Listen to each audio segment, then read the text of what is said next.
بسم الله الرحمن الرحيم. معانا يا ولاد بإذن الله مراجعة وافية على مين؟ على المفهوم الثالث، الوحدة الثانية، آخر مفاهيم منهج علوم سنة خمسة. وزي ما انتم عارفين بنبدأ في المراجعة بالمصطلحات والمفاهيم العلمية. أول تعريف عملية الانصهار، يعني حاجة ساحت، هو تحول المادة من الحالة الصلبة إلى الحالة السائلة. طب مين السبب؟ السبب يا ولاد التسخين او ارتفاع درجة الحرارة. طب عكس الانصهار مين؟ حاجة ساحت، عكسها طبعا التجمد. لكن تعالى ناخد الحاجات اللي بتتم بالحرارة اولا. التبخر هو تحول المادة من الحالة السائلة إلى الحالة الغازية بالتسخين أو بارتفاع درجة الحرارة. طيب التجمد هو تحول المادة من الحالة السائلة إلى الحالة الصلبة بالتبريد أو بانخفاض درجة الحرارة. طب التكثف بيبقى عكس التبخر يا ولاد. التبخر من سائلة الغازية. التكثف زي ماما اما تفتح غطا حلة الرز، تلاقي البخار خبط في الحلة من فوق ونزل إلى قطرات ماء سائلة. يبقى تحول المادة من الحالة الغازية إلى السائلة بالتبريد أو بانخفاض درجة الحرارة. طب نقطة التجمد، نقطة يعني درجة، هي درجة الحرارة التي يبدأ عندها تجمد الماء. طب التغير نوعين كلنا عارفينه، تغير فيزيائي وتغير كيميائي. طب معنى التغير الفيزيائي ده في الشكل بس، هو تغير في شكل ومظهر المادة أو حجم وحالة المادة، ولا ينتج عنه مادة جديدة. طب التغير الكيميائي هو تغير في تركيب المادة وينتج عنه مادة جديدة لها خواص جديدة تختلف عن خواص المادة الأصلية. طب المخلوط، درس المرة اللي فاتت، هو خلط مادتين أو أكتر ولكن غير متحدتين كيميائيا. طب المركب عكس المخلوط، هو خلط عنصرين أو أكتر متحدتين كيميائيا لتكوين مادة جديدة لها خواص جديدة. يبقى هنا خلط وهنا خلط، ولكن هنا في مفيش اتحاد كيميائي، هنا في اتحاد كيميائي. طب معنى عملية تحلية المياه، هي عملية فصل الملح والشوائب عن المياه، إزالة يا ولاد. طب عملية الترشيح، العملية الأولى في التحلية. عملية التبخير، العملية الثانية في التحلية. طب ما معنى الترشيح؟ هي عملية فصل المواد الصلبة الكبيرة، زي مين؟ الأسماك والأصداف والأعشاب البحرية، مين؟ المية. طب وده بيتم عن طريق مين؟ المرشحات، اللي احنا بنقول عليها مين؟ الفلاتر، اللي احنا بنقول عليها ايه؟ الفلتر. طيب العملية الثانية عملية ايه؟ عملية التبخير. عملية التبخير في تحلية المياه هي العملية التي تلي عملية الترشيح. طب بيتم فيها ايه؟ غلي المية وتبخيرها، اي تحويلها الى بخار ماء. جميل جميل. تعال نكمل بقى تلخيص المفهوم. تتحول المادة، الحاجات اللي بتيجي اكمل، من حالة الى حالة اخرى بايه وايه؟ بالتسخين او التبريد. لا تتغير كتلة المادة عند التسخين او التبريد او الخلط مع مواد اخرى، لان الكتلة ثابتة. كلما ارتفعت درجة الحرارة بتاعت المادة، اللي حصل تنصهر بشكل أسرع. جسيمات المادة بتمتلك طاقة تجعلها في حالة حركة مستمرة، سواء اهتزاز أو دوران. طب في فرق بين حاجتين مهمين اللي قلت لك بيجوا في الامتحان على طول. في سؤال ماذا يحدث؟ ماذا يحدث لو اكتسبت جسيمات المادة حرارة؟ أقول له تتحرك بشكل إيه؟ أسرع. طب إيه اللي يحصل؟ أهو الإجابة هي ارتفاع درجة حرارة المادة، يعمل فيها أربع حاجات. لما السخونة تزيد يعمل ايه؟ تزود طاقة الجسيمات، وتزود سرعتها، وتزود تباعدها عن بعضها بفعل الحرارة، وتغير حالة المادة من حالة لحالة أخرى. كم حاجة؟ أربعة. طب اعكس الجملة يا مستر حامد. انخفاض درجة الحرارة بتاع المادة يعني البرودة، يعمل عكس اللي فاتوا يا أولاد. يؤدي إلى مين؟ خد بالك، يؤدي إلى، نغير لون القلم عشان نعرف الفرق. يؤدي إلى نقص طاقة الجسيمات وتباطؤ سرعتها عكس اللي فوق، وزيادة تقاربها من بعضها، ويغير في حالة المادة. أدي الأربع حاجات العكسيين. طيب يوجد الماء السائل في درجة حرارة كام؟ بتنحصر ما بين 0 ل 100 درجة مئوية.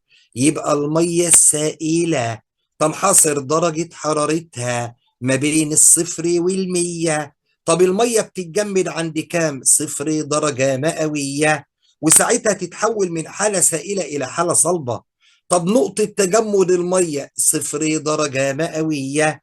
طب عملية التبخر عكس مين؟ عملية التكثف.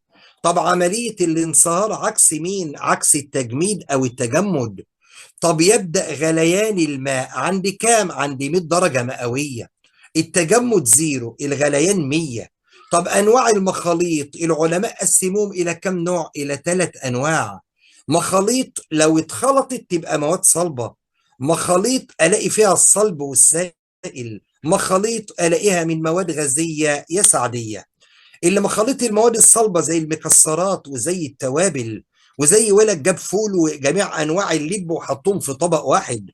طب المخاليط الصلبة مع سائلة، مية وملح، مية وسكر، ماء البحر. طب ليه؟ لأن الملح والسكر والملح اللي في المية البحر كلهم مواد صلبة. طب مخاليط مواد غازية، الهواء الجوي، لأنه بيتكون من العديد من الغازات. ده مين؟ أنواع المخاليط. طب صفات المخاليط وخواصها. بالنسبة لأول صفة، تحتفظ كل مادة بخواصها، لا تتأثر ببعضها، ولا يحدث تفاعل كيميائي في المخاليط يا مي، ولا يكون مادة جديدة يا مي، ويمكن فصل مكوناته بطرق فيزيائية بسيطة. جميل جميل. نكمل. ازاي نفصل المخاليط عن بعضها؟ طرق فصل المخاليط عندنا حاجتين مهمين: عملية الترشيح، عملية التبخير. يعني ايه الترشيح؟ فصل المواد الصلبة التي لا تذوب في السائل، زي فصل الرمل عن المية. طب بالنسبة للتبخير ببخر، يبقى فصل المواد نهائي التي تذوب في السائل، زي فصل الملح عن المية. يبقى الترشيح مواد لا تذوب، التبخير مواد تذوب. طب ازاي بقى احنا نكون المخلوط؟ انا بقى هنا مش عايز افصل، عايز اكون مخلوط. ارج. يعني ايه؟ مثلا ولد جاب حبة عصير فراولة مع حبة لبن، وعايز ايه؟ يعملوا عصير سوا ومعوش معلقة، يقوم قافل عليهم البرطمان ورجه. يبقى كده بيعمل ايه؟ بيكون المخلوط. واحد جاب شوية ملح وفلفل وشطة وراح طحنهم مع بعض، يبقى بيعمل مخلوط. واحد حط سكر في شاي وبيقلب، يبقى التقليب يساعد على تكوين المخاليط. يبقى من العوامل اللي بتكون المخاليط الرج والطحن والتقليب.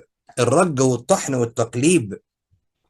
نكمل أمثلة مهمة على التغير الفيزيائي. يعني تغير في الشكل بس، طحن السكر تغير في الشكل، ذوبان السكر في الماء، ذوبان الملح في الماء ما دام سكر وده حادق، انصهار التلج ما كله ميه، انصهار الشمع ما كله مادة شمعية، انصهار قطع الشوكولاتة ما كله شوكولاتة، تبخر الماء برضه ميه، تجمد الماء، تقطيع الخضروات او الفاكهة بالسكينة هياها ولا حاجة، ده اتغيرت في الشكل بس.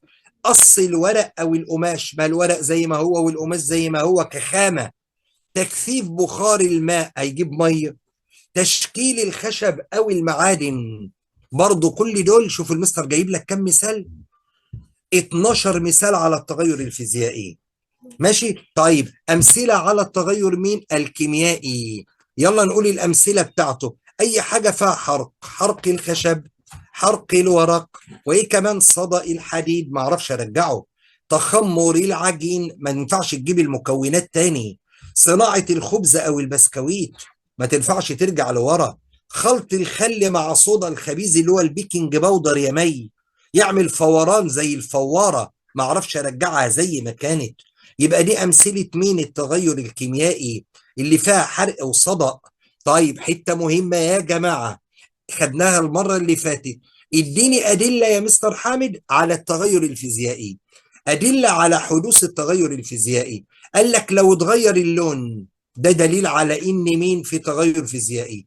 لو اتغير الشكل، لو اتغير الحجم، لو اتغيرت حالة المادة، يبقى تغير لون وشكل وحجم وحالة ده فيزيائي. طب اديني يا مستر حامد أدلة على مين؟ على التغير الكيميائي. نجيب اللون البني، تغير اللون يا مستر، ما انت قلته هنا اللون بيغير في الفيزيائي والكيميائي. تغير الرائحة، زي ما تكون عندك حاجة حلوة ولكن انت راحت في مكان او اترمت في مكان عملت ريحة وحشة، هل حد يقدر ياكل الخامة دي؟ لا طبعا. يبقى ده تغير كيميائي، لان ريحتها اتغيرت. زي البرتقانة كده لو تعفنت هيطلع منها ريحة وحشة، محدش هياكلها، شكلها اتغير ولونها اتغير ورائحتها. طب كمان تصاعد فقاعات غازية، اي غازات تتصاعد يبقى ده دليل على التغير الكيميائي. كلام جميل جميل يا مستر. نكمل بلون تاني، يلا يا ولاد. درجة الحرارة، درجة الحرارة يا ولاد هي العامل الأساسي في حدوث تغيرات المادة. ولا تتغير كتلة المادة سواء تسخين أو تبريد أو خلط مع مادة أخرى، الكتلة ثابتة لا تتغير. طيب كتلة المخلوط قد مين؟ قد مجموع كتل المواد الداخلة في تركيبها قبل الخلط. زي مستر حامد ما قال لو معايا 10 جرام كمون و10 جرام فلفل لو خلطناهم هيبقوا 20. ده مين ده اللي أنا شرحته ده يا ولاد؟ ده تلخيص المفهوم كاملا. شايفين النقاط؟ والله تفتح النفس للمذاكرة. شايفين يا جماعة الكلام الجميل؟ مش موجود في أي حاجة الشغل ده والله، أنا بحلف بالله. تفصيل ده والشكل ده والحاجات الحلوة دي مش موجودة في أي حتة، بكلمك بصدق. يا رب تذاكرها كده وتستفيد منها إن شاء الله. كده خلصنا مراجعة المفهوم، ويتبقى لنا تدريبات المفهوم العامة ثم حل المحافظات من المرة القادمة بإذن الله.